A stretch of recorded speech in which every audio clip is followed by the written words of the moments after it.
For Secretary of Treasury, I am really pleased to be able to nominate Janet Yellen. No one is better prepared to deal with these crises. I wish it weren't as much of a crisis, future Secretary. But she'll be the first Treasury Secretary who is also Chair of the Federal Reserve, Vice Chair of the Federal Reserve, and Chair of the President's Council of Economic Advisors. Janet is one of the most important economic thinkers of our time. She has spent her career focused on employment and the dignity of work, which is really important to me and to all of us. She understands what it means to people and their communities when they have good, decent jobs. Respect across, being looked at by their neighbors and being respected, it matters a lot to them. And respected across party lines and around the world by Main Street and Wall Street. An educator, a mentor, above all, the daughter of a working class from a working class Brooklyn neighborhood who never forgot where she came from. Her husband, George, is pretty good too. He's won a Nobel Prize, but he's the one that married up. Janet will be the first woman to hold this office. We might have to ask Lin-Manuel Miranda, who wrote the musical about the first Secretary of Treasury, Hamilton, to write another musical about the first woman Secretary of the Treasury, Yellen. So that's what I'm working on right now, Janet. For Director of Office of Managing the Budget, I nominate Neera Tanden. You know, I've known Neera a long time, a brilliant policy mind with critical practical experience across government. She was raised by a single mom on food stamps, an immigrant from India who struggled, worked hard, and did everything she could for her daughter to live out the American dream. And Neera did just that. She understands the struggles that millions of Americans are facing, and she'll be the first woman of color from South Asia, and I think that to lead OMB. We also have another one of those women as Vice President of the United States of America. And so look, all being very serious, she'll be in charge of laying out the budget that will help us control the virus and deal with the economic crisis and build back better. But above all, she believes what I believe. A budget should reflect our values. Again, quoting my dad, for real, my dad's people would say, Joe, let me tell you what I value. And he'd look at them, he's a high school educated guy, very well read. And he'd look at me and say, don't tell me what you value, show me your budget, I'll tell you what you value. That's what you're going to do for us, Mayor. As Deputy Secretary of Treasury, I nominate Adewale Adeyemo. Wally is, you know, Wally, I don't know. I tell you what, Senator Warren really likes you. She highly recommended you, but I wasn't sure she worried I stole you as well. But thank you for being willing to do this, Wally. A skilled leader and thinker on issues ranging from macroeconomics to consumer protection and from national security to international affairs. I've worked with Wally during the Great Recession. That was my excuse to the senators saying that's why I wanted to steal you. And I saw him tackle one big job after another. Deputy National Security Advisor to President Obama, Deputy Director for the National Economic Council, former Chief of Staff to Elizabeth Warren, where he helped create the Consumer Protection Bureau and Financial Bureau, which has done so much good. It's designed to protect consumers and working people from unfair, deceptive, and abusive financial practices. And now Wally will be the first African-American ever to hold this post and the highest-ranking African-American in the Treasury Department's history. An immigrant from Nigeria, the son of a nurse and an elementary school principal, Wally understands everything we do is basically for the people, for families, hard-working people, to understand their struggles and most of all their dreams, and he understands both.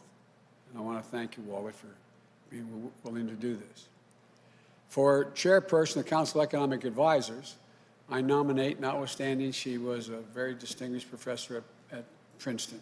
I joke, my children who went to Penn used to always kid about, you know, but Cecilia Rouse, one of the most distinguished economists in the country, an expert on labor economics and race, poverty, and education, dean of the Princeton School of Public and International Affairs, a member of the Council of Economic Advisors to President Obama, an advisor to President Clinton at the National Economic Council. More than that, she's a proud daughter whose mom, a school psychologist, encouraged her to pursue economics, and her dad, one of the country's first African-American astrophysicists, who dared her to dream. She's done both. If confirmed, Cece will be the fourth woman to lead the Council of Economic Advisors and the first African-American ever to hold that post. And as CEA chair, she'll serve as a member of my cabinet as well. As a member of the Council of Economic Advisors, we also appoint Jared Bernstein, an old friend who's been with me a long time, a brilliant thinker, a quick wit, with a heart as big as his head, and a heart he got from his mom, an educator who raised him correctly. A social worker turned economist, Jared is one of my closest economic advisors and friend. He served as my chief economist during the vice presidency. He was there in that foxhole during the Great Recession, with the economy on the brink and our country on our back. I couldn't think of anyone else who I'd want to be at my side to face the challenges ahead. Jared will be one of the leading voices of my administration on economic policy. I can always count on him to deliver straight from the shoulder, as his hero FDR used to say, straight from the shoulder. The one thing I can assure you is working people will always have a voice with Jared in this council. As a member of the Council of Economic Advisors, I appoint Heather Boushey. Heather, thank you for all the help you had in the transition team and getting me here. She's one of the foremost economists working to make sure we build an economy that works for all Americans.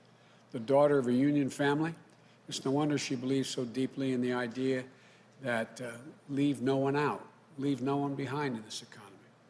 During the campaign, I relied on our counsel on addressing structural inequities within the economy. And I'll do so again as president because that's one of the central issues of our time. To this team, thank you for accepting the call to serve again. To your families and thank them for their sacrifices because it's real sacrifice. We could not do this without you. And to the American people, this team will always be there for you and your families. This is family-oriented team. We got to make sure ordinary people get a chance to do well because when given a chance, they've never, ever, ever, ever let the country down. 11 years ago, President Obama and I entered office during the Great Recession and implemented the Recovery Act that saved us from a Great Depression. I didn't see the map of America at the time, nor did he, in terms of blue states and red states. We only saw the United States of America. We worked with everyone, for everyone, and we recovered and rebuilt together as one nation.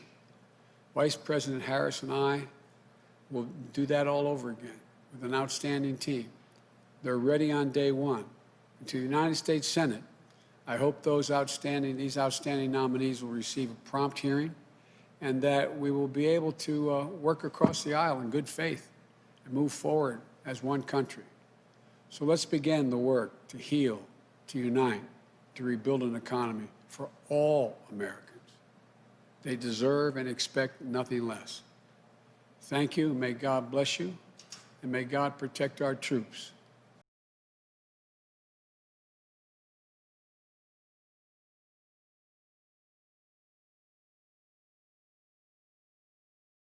The biggest stories the moment they happen from around the globe. Subscribe to Bloomberg Quick Take now for insight in an instant.